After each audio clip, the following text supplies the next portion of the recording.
Protection of child from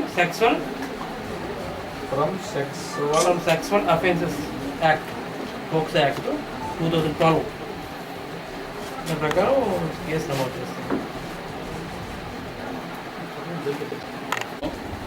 మండలంలో ఉన్న భగవానపురం గ్రామంలో ఒక 5 సంవత్సరాల అమ్మాయిని అదే గ్రామానికి చెందిన ఒక 15 years కుర్రవాడు అత్యాచారం చేసినట్లు ఆమె తల్లి చెప్తుందండి.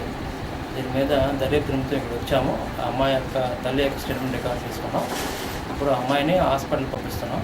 దాని ప్రకారం ఆ అబ్బాయి మీద పోక్సో యాక్ట్ మరియు రేప్ కేసుని నమోదు చేసి దర్యాప్తు సాగిస్తున్నాం. దేవులాడేమో వాళ్ళ ఇంటికాడ ఉన్నదని పక్కింటా అని చెప్తే వెళ్ళేటప్పుడే అడిగేటప్పుడు ఆ పిల్లడేమో లేదు వెళ్ళిపోయింది, ఇప్పుడే వెళ్ళిపోయింది అని చెప్పాడు. నేనేం దేవులు ఆడుకుంటే మళ్ళీ వెళ్ళేటప్పటికి వాళ్ళ ఇంటి నుంచి వస్తుంటే ఎక్కడికి వెళ్ళావమ్మా అంటే నేను ఆనేమో వాళ్ళ ఇంటికి వెళ్ళాను అని చెప్పింది. ఎందుకు వెళ్ళావు అంటే నాకు డబ్బులు ఇచ్చారు, 2 రూపాయలు ఇచ్చారు, కొనుక్కుంటాను కొడుకు వెళ్ళాను అని ఇంతా వెళ్ళిపోదాం ఇంటికని చేయి పట్టుకొని తీసుకుని వచ్చేటప్పటికి నల్లేపోతుంది. ఏమైందమ్మా అని అనేసి చూసేటప్పటికి డైరీ మొత్తం తడిసిపోయి ఉంటుంది. ఇంకైతే ఇంకా నాకు తెలిసింది అంతే.